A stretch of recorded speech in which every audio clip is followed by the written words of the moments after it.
సినిమాయిన మహా నేను Mr B. నా మాట సూటిగా ఉంటుంది, మ్యాటర్ క్లియర్గా ఉంటుంది. మీరు చూస్తున్నారు Mr B channel. Welcome to Monday test. గడిచిన వీకెండ్లో చూసుకుంటే తెలుగు ప్రేక్షకుల్ని ఎంటర్టైన్ చేయడానికి ఒక కొత్త సినిమా రిలీజ్ అయింది, తమిళ డబ్బింగ్ ఫిలిం. పోతే ఆ సినిమా పెద్దగా ఇంపాక్ట్ చూపించలేదు. విశాల్ నటించిన మదగజ రాజా ముందులో ఎక్స్పెక్ట్ చేయడం జరిగింది. తమిళ కంటే తప్పలేదు, పండక్కి ఏదో ఒక సినిమాని సెలబ్రేట్ చేసుకోవాలి కాబట్టి ఈ సినిమాని సెలబ్రేట్ చేసుకున్నారు. అది ఆ మూవీ టీమ్ కి లక్కీ ఛాన్స్ అయింది. బట్ తెలుగు వాళ్ళకి ఏంటి ఏం అవసరం, ఎందుకంటే ఇక్కడ వాళ్ళు సెలబ్రేట్ చేసుకోవడానికి దండిగా సూపర్ ఎంటర్టైనింగ్ కంటెంట్ ఉంది. సో అందుకనే మదగజ రాజా గురించి తెలుగు ప్రేక్షకులు పెద్దగా పట్టించుకోలేదు. తెలుగులో సినిమా డిజాస్టర్ అని చెప్పొచ్చు. ఎంచక్క సినిమా మండే టెస్ట్ లో ఫెయిల్ అయిందని కూడా కన్ఫర్మ్ చేసేయచ్చు. ట్రై చేశారు మూవీ టీమ్, ఏదో రకంగా సినిమాని ముందుకు తీసుకెళ్దాం తమిళ్లో అన్నట్టు. లక్కీ ఛాన్స్ ఇక్కడ కూడా దొరుకుద్దేమోనని ట్రై చేశారు కానీ బట్ ఎంత ట్రై చేసినా కంటెంట్లో దమ్ము లేదు, కనెక్ట్ అయ్యే కంటెంట్ కాదు అది. కాకపోతే రిలీజ్ చేసిన వాళ్ళు మాత్రం ఆశలు బాగా పెట్టుకుని సినిమాని గట్టిగా ప్రమోట్ చేశారు. ప్రమోషన్ డబ్బులు కూడా దండగేమో అన్నది ఒక అభిప్రాయం. అలా కొత్తగా రిలీజ్ అయిన సినిమా ఫేడ్ అవుట్ అయిపోయింది. గడిచిన వీకెండ్ లో కూడా తెలుగు ప్రేక్షకులు సంక్రాంతికి వస్తున్న సినిమాకే పట్టం కట్టారు. ఆ సినిమాని సెలబ్రేట్ చేసుకున్నారు. ఆ సినిమాకే వండర్ఫుల్ ప్రాఫిట్స్ ఇచ్చారు. గడిచిన వీకెండ్ లో కూడా సంక్రాంతికి వస్తున్న మూవీ కొన్ని ఆల్ టైమ్ రికార్డులు పెట్టింది. అలా తెలుగు ప్రేక్షకులు ఈ వారాంతంలో కూడా సినిమా మీద గొప్ప ప్రేమను ప్రదర్శించారు. ముఖ్యంగా 20వ రోజు కలెక్షన్లకు సంబంధించి ఆల్ టైమ్ రికార్డు రిపోర్ట్ చేయడం అనేది విశేషం. 20వ రోజున ఈ సినిమా 2 తెలుగు రాష్ట్రాల వరకు చూసుకుంటే నియర్లీ 2.5 కోట్ల షేర్ చూసింది. ఇంతకు ముందులా 2 తెలుగు రాష్ట్రాల వరకు 20వ రోజున ఏ స్టార్ హీరో కూడా అంత నెంబర్ని చూడలేదు. మహేష్ బాబు లేదు, ఎన్టీఆర్ లేదు, రామ్ చరణ్ లేదు, చిరంజీవి లేదు, బాలకృష్ణ లేదు, ఎవరికే పడలేదు. వెంకటేష్ బాబు పెట్టాడు. ఎక్సలెంట్ రికార్డ్ అది. ఆదివారం వరకు సినిమా ప్రపంచవ్యాప్తంగా వసూలు చేసిన కలెక్షన్స్ అన్ని కలిసి టోటల్ 20 రోజుల కలెక్షన్ లో గ్రాస్ వరల్డ్ వైడ్ చూసుకుంటే 300 కోట్లు దాటింది. ఈ నెంబర్ ని అందరూ ఎక్స్పెక్ట్ చేశారు, దాటిస్తుంది 20వ రోజుకి. ఫుల్ రన్ లో ఇంకొక 20 కోట్ల గ్రాస్ సినిమా పెట్టే అవకాశం కనపడుతుంది. ఎందుకంటే ఇంకా తగ్గల సినిమా మీద హీట్ తగ్గల. తెలుగు ప్రేక్షకులు ఈ సినిమాని థియేటర్స్కి వచ్చి ఇంకా సెలబ్రేట్ చేసుకోవడానికి ఆసక్తిగా ఎదురు చూస్తున్నారు. ఇంకా ఈ సినిమాని చూడాల్సిన ఆడియన్స్ కొంతమంది మిగిలి ఉన్నారు. అందుకనే ఓటీటీ రిలీజ్ కూడా వాయిదా వేశారు. ఇప్పుడప్పుడే రాకపోవచ్చు. కాంపిటీషన్ కి పెద్ద సినిమాలు వస్తున్నప్పటికీ సైలెంట్ గా ఈ సినిమా ఇంకో 10 రోజుల పాటు ఇంట్రెస్టింగ్ రన్ ని బాక్స్ ఆఫీస్ దగ్గర కొనసాగించే పరిస్థితి కనపడుతుంది. సో ఫుల్ రన్ లో సినిమా 320 కోట్ల గ్రాస్ మార్క్ ని టచ్ చేసే అవకాశం ఉంది. ఈ 300 కోట్ల మార్క్ ని దాటడం అనేది కూడా ఒక రీజనల్ ఫిల్మ్ అన్న దృష్టిలో చూస్తే all time industry hit, all time industry record. 300 కోట్ల గ్రాస్. మెగాస్టార్ చిరంజీవికి లేదు, బాలయ్య బాబుకి లేదు, నాగార్జునకి లేదు. సీనియర్ హీరోస్ లో ఫస్ట్ వెంకటేష్ బాబే ఆ క్లబ్ లోకి జాయిన్ అయ్యారు. ఖచ్చితంగా నెక్స్ట్ మెగాస్టార్ టార్గెట్ చేస్తారు. ఆ పైన బాలయ్య బాబు కూడా టార్గెట్ చేస్తారు. అఖండాతో 300 కోట్ల గ్రాస్ మార్క్ ని బాలయ్య బాబు టచ్ చేసే అవకాశం ఉంది. ఎందుకంటే ఆ సినిమా మీద అంచనాలు వేరేగా ఉన్నాయి, ఆ సినిమాని ప్లాన్ చేస్తున్న విధానం వేరేగా ఉంది. కన్ఫర్మ్ గా ఆ సినిమాతో బాలయ్య బాబు 300 కోట్ల గ్రాస్ మార్క్ ని టచ్ చేసే అవకాశం ఉంది అని చెప్పొచ్చు. సంక్రాంతికి వస్తున్న మూవీ టోటల్ 21 రోజుల్లో ప్రపంచవ్యాప్తంగా వసూలు చేసిన టోటల్ షేర్ చూసుకుంటే 150 కోట్లు దాటేసింది. 2 తెలుగు రాష్ట్రాల వరకు 126 కోట్ల వరకు ఉంది షేర్. 2 తెలుగు రాష్ట్రాల వరకే గ్రాస్ 205 కోట్లు దాటింది.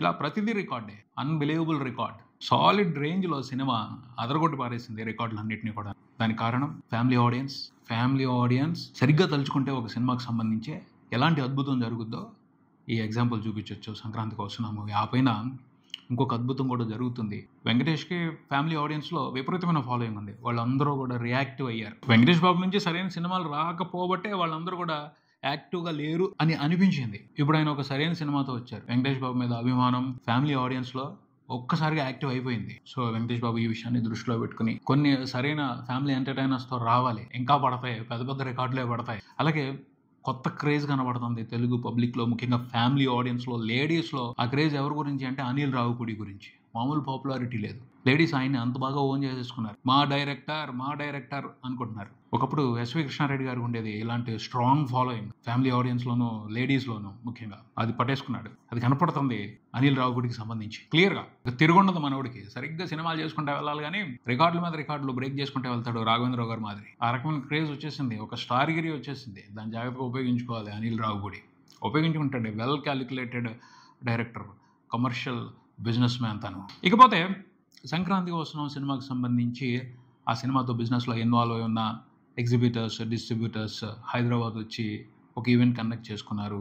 అలాగే వాళ్ళ ఆనందాన్ని ప్రెస్ ముందుల వ్యక్తపరిచారు. అలా వాళ్ళు మాట్లాడిన మాటల్లో చాలా నిజం ఉంది, లోతైన నిజం ఉంది. దాన్ని ఇండస్ట్రీ అర్థం చేసుకోవాలి. వాళ్ళు మాట్లాడిన మాటలు బట్టి అర్థం అవుతుంది ఏమిటంటే కలెక్షన్లకు సంబంధించి మసిబుసి మారేడుగా చేస్తున్నారు అసలైన నెంబర్లు చెప్పట్లేదు. కింద ఎగ్జిబిటర్స్, డిస్ట్రిబ్యూటర్స్, థియేటర్స్ లాసులు చూస్తున్నా కూడా హీరో ప్రతిష్ట కోసం రాంగ్ నెంబర్లు చూపెడుతున్నారు. దానివల్ల ఎవరికి ఉపయోగం? చాలా రోజుల తర్వాత నిజాయితీగా ఒక సక్సెస్ చూసాం, నిజాయితీగా లాభాలని ఎంజాయ్ చేస్తున్నాం, సంక్రాంతికి వస్తున్నాం సినిమాతో అని వాళ్ళందరూ కూడా మనసు విప్పి మాట్లాడారు. 400% ఇన్వెస్ట్మెంట్ రికవరీ, 600% ఇన్వెస్ట్మెంట్ రికవరీ అంటే రూపాయికి 4 రూపాయల లాభం, రూపాయికి 6 రూపాయల లాభం. ఈ రకమైన లాభాలను ఈ మధ్యలో చూడాల.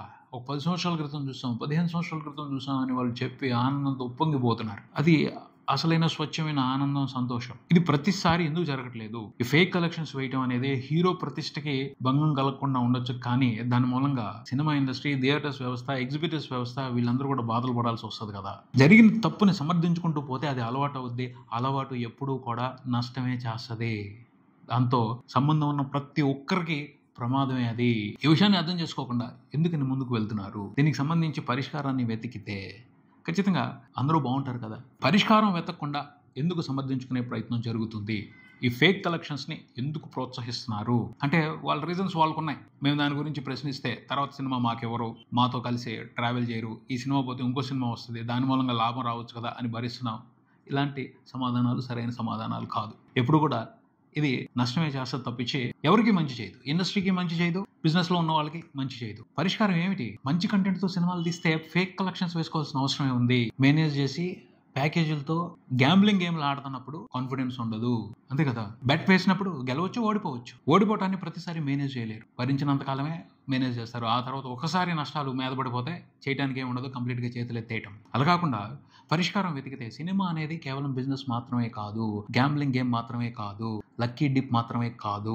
పర్ఫెక్ట్గా ప్లాన్ చేసుకుని శ్రద్ధగా పనిచేస్తే అద్భుతమైన విజయాలు ఇచ్చే ఒక గొప్ప రంగం, మంచి ఇండస్ట్రీ. బట్ మనం తప్పులు చేసి పొరపాటుల్ని సమర్థించుకుని తప్పుల్ని చేసుకుంటా వెళ్తూ లక్కుని నిందించడం కరెక్ట్ కాదేమో అన్నది అభిప్రాయం. బెస్ట్ కంటెంట్ కోసం ప్రయత్నించాలి. పవన్ కళ్యాణ్ కూడా చెప్తున్నారు స్కిల్ డెవలప్మెంట్ జరగాలి అని. సో తప్పు ఎక్కడ జరుగుతుంది అని ఆలోచించడం మొదలు పెడితే, పరిష్కారం గురించి చూడటం మొదలు పెడితే చాలా రకాలైన పరిష్కారాలు కనపడతాయి. అందులో స్కిల్ డెవలప్మెంట్ కూడా ఒకటి. కంటెంట్ కు సంబంధించి స్కిల్ డెవలప్మెంట్ తెలుగు ఫిల్మ్ ఇండస్ట్రీకి అవసరం. మంచి కంటెంట్ దండిగా ఉంటే చాలా వరకు ఫెయిల్యూర్స్ రేట్ తగ్గుద్ది, సక్సెస్ రేట్ పెరుగుద్ది. ఇలా అందరూ బాధపడాల్సిన అవసరం ఉండదు. మాక్సిమం ఎక్కువ సక్సెస్ రేట్ పెంచడానికి ఏం చేయాలి అని క్వశ్చన్ చేసుకుంటే ఖచ్చితంగా పరిష్కారం కనపడుతుంది. దానికి సంబంధించి ప్రయత్నాలు చేస్తే మార్పు వస్తుంది. పవన్ కళ్యాణ్ గారు చాలా గట్టిగా చెప్తున్నారు స్కిల్ డెవలప్మెంట్ జరగాలి అని. ఎస్, ఇక్కడ స్కిల్ డెవలప్మెంట్ అవసరం. కథలు రాయడానికి సంబంధించి, స్క్రీన్ ప్లేలు ప్రిపేర్ చేయడానికి సంబంధించి, మంచి వండర్ఫుల్ కంటెంట్ తయారు చేయడానికి సంబంధించి ఇక్కడ తెలుగు ఫిల్మ్ ఇండస్ట్రీలో స్కిల్ డెవలప్మెంట్ అవసరం. ఆ స్కిల్ డెవలప్మెంట్ లేకపోవడం మూలంగానే తెలుగులో ప్రతి సంవత్సరం 200 సినిమాలు వస్తుంటే అందులో 150 సినిమాలు ఎందుకో పనికి రాకుండా ఫెయిల్ అవుతున్నాయి. 20 నుంచి 50 సినిమాలు మాత్రమే ఎంతో కొంత డబ్బుని వెనక్కి తెచ్చుకోగలుగుతున్నాయి. 20 సినిమాలు మాత్రమే అద్భుతమైన ప్రాఫిట్స్ తీసుకోగలుగుతున్నాయి. మిగతా సినిమాలు అన్ని కూడా నష్టపోతున్నాయి, బోల్డంత డబ్బు నష్టపోతున్నాయి. కారణం ఏమిటి? సరైన కంటెంట్ చేతుల్లో లేకపోవటమే. కంటెంట్ ఎలా ప్రిపేర్ చేసుకోవాలో తెలియకుండా ఏది దొరికితే దాంతో సినిమాలు తీసేయటమే. అలా కాకుండా స్కిల్ డెవలప్మెంట్ ఉంటే, professional writers, professional screen play designers ఉంటే ఈ పరిస్థితి ఉండదు. ఈ పరిస్థితుల్లో మార్పు వస్తుంది, వండర్ఫుల్ కంటెంట్ వస్తుంది. వండర్ఫుల్ కంటెంట్ తెలుగు ప్రేక్షకులనే కాదు, మిగతా భాషలో ఉన్న ప్రేక్షకులను కూడా ఎంటర్టైన్ చేయడానికి అవకాశం ఉంటుంది. తెలుగు సినిమా పరిశ్రమ ఇంకా ఎదగడానికి అవకాశం ఉంటుంది.